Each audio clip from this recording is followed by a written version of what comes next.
EFT is also called emotional freedom techniques. It's more colloquially known as tapping. So you may have seen it on videos on YouTube or whatever. And what it is, it's a method in which we focus on a specific event in time. So a situation that creates some kind of emotional response.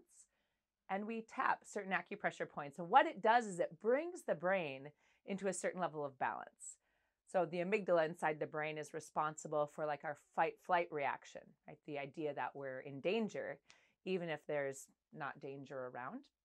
And by tapping, while we focus on specific events, what it does is it helps neutralize the emotions that we feel. So for example, let's say I have a relationship that ended really poorly about 5 years ago. And every time I think about that relationship, I get really angry.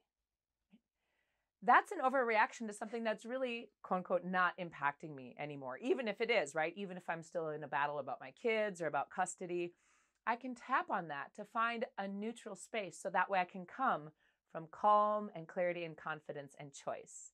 So that's what emotional freedom techniques is. It's really a way that you can empower yourself, and I can help empower you to take charge and become more calm and clear with the choices that you want to make in your life.